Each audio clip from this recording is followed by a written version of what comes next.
In order to understand the Purna Yoga of enlightened peace that is attainable through accomplishment of supraconscious meditative union, it is necessary to first attain superconscious meditative union. That consists of 8 parts. If you search into Tatpada and Tvampada, which has been dealt with in detail while exploring the meaning of the verse Yogam Nanavidam.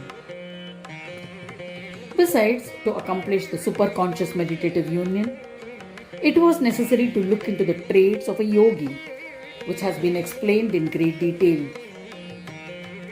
Prabhu Gajanan said to Varenya, taking into account these qualities, you should create your internal and external environment. So also the procedure of attaining superconscious meditative union and the tools required to achieve it have been explained to you sequentially.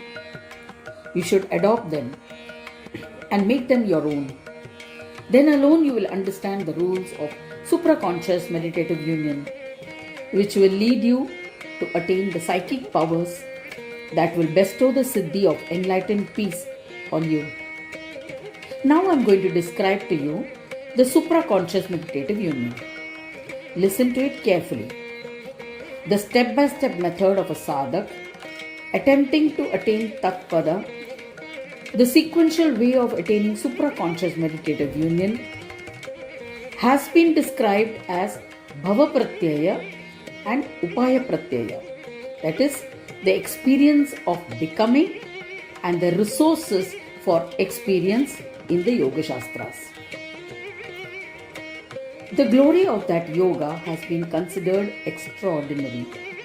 There is nothing more excellent than that, because generally attaining the powers of Brahma Sayujya Siddhi, that is merging of the individual self with the universal self, which is the fourth of the 4 states, is considered to be excellent. Since that distinctive state is beyond all differences and is highlighted in the Shastras as Brahma, wherever Brahma or the divine has been attained, it is meant as the state of Abheda.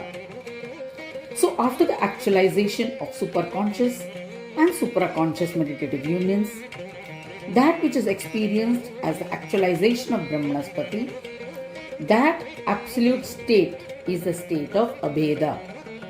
In that Brahmanaspati Samadhi, there is no possibility of connection with any other yoga.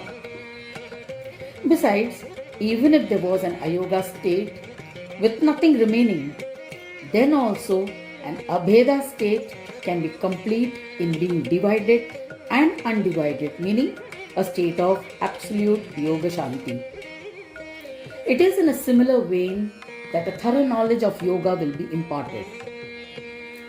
A sadhak listens to it, acts on it, and uses it to accomplish self-realization. A jiva who is caught in the cycle of birth and death makes deliberate efforts in spiritual practices and who has sequentially attained the eternal nectar definitely attains the divine essence and its psychic powers. The man who is listening to it also gets inspired to do the same. It is the influence of such intense, matured faith that makes it possible to sequentially practice the spiritual practice and make that yearning listener completely entrenched in the practice and attainment of Yoga Siddhi. The concluding statement is Shrutva yam muchyate jantuhu. After attaining complete knowledge of the goals and the necessary tools, the faith that is generated in the real truth provides a structure for practicing restraint and sustains one till the achievement of Purna Yoga. The taste for Purna Yoga having taken roots in him from several lifetimes, the sadhak is not carried away by the attraction from any other kind of spiritual practice. Therefore, such a sadhak is not bothered by worldliness, that is, the tradition resulting through the cycle of birth and death.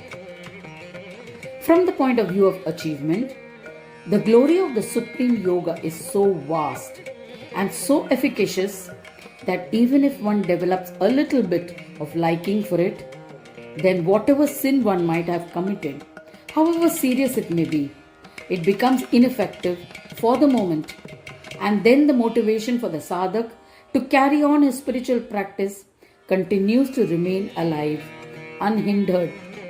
This means that the sadhak's ascent is predetermined. To take an example, the beginningless ocean, which is in the nature of ignorance, is vast and bottomless, and swimming across it is impossible.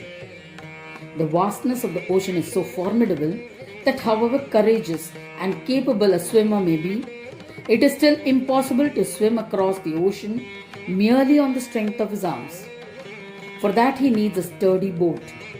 Even then there is a risk of attack from crocodiles and other sea animals. That is, while sailing the boat, it is necessary to settle it properly. It is necessary to have a highly skilled boatman who is also a complete helmsman. It is true that he will take care of the safety of the boat from the obstacles that he may face in the ocean, but it is also possible that whirlpools created by hurricanes in the high seas may make the speed of the boat out of control. The huge rocks that are found here and there are impossible to avoid, and there are chances of the boat striking these rocks and breaking.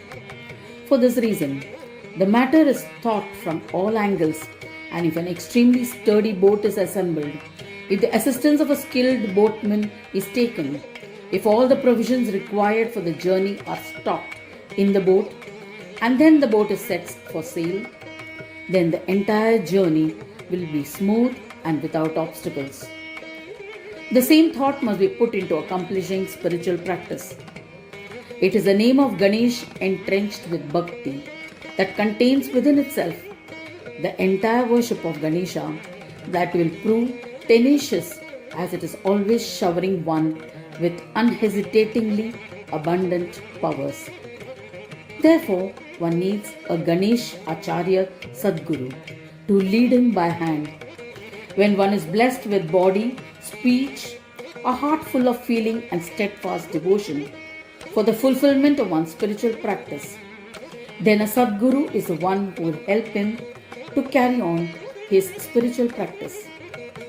Shri Gajanan Prabhu tells King Varenya, Papebhyo Bhavasagarat. Elaborating on the example given above, he says, understand the cycle of birth and death to be the ocean. The feeling of physicality or the sensation of the gross body, the ego, and the I-ness are all its waters. Going through the 84 lakh species is the expanse of that ocean. There are 6 great enemies like lust, greed, anger, etc., which are constantly engaged in creating different kinds of enticements in our path. When any sense objects comes before us, it pulls the sense organs towards it and is comparable to the fishes, crocodiles, and other creatures of the ocean. The strong identification maintained towards one's own body and its indomitable ego should be compared to a whirling hailstorm created by moving air, which completely dilutes and does not allow the boat on the path of devotion to Ganesha to reach the other bank. Childhood and youth are 2 stages which are like the hardest rocks. Any knocks from them can even break the boat. But if we take the assistance of the boat of Purna Yoga, none of the above have a say in the matter, because that alone has proved to be strong. These are the tools for a sadhak, and steadfast devotion to Ganesha alone is the ideal boatman. One who is well equipped in this manner will be able to definitely cross the vast ocean of life. To sum up, it is for attainment of these psychic powers that it is essential to listen to the knowledge of yoga. Then alone faith in my complete form becomes stronger and steadfast, and all services are observed with resolve. After listening so far, King Varenya surrendered to Shri Gajanana Prabhu. He caught hold of his feet and prayed to him, saying, O Gajanana Prabhu, the ocean of mercy, I shall do as you order me, and shall do the entire spiritual practice with resolve and faith. Tam idani maham vakshe shunuyog manuttamam shutvayam muchade jantu papebhyo bhavasagarat. This is the 20th verse which ends chapter 8. Thereafter, Sri Gajanan Prabhu begins the next verse in readiness to impart the knowledge of Purna Yoga. That great yoga, being truly rare and even rarer to get the opportunity to listen to it, can be attained only as a result of steadfast devotion to me, and takes one to Purna Yoga and the psychic powers that come along with it. You might ask how that is possible. Well, listen in the next audio, chapter 9.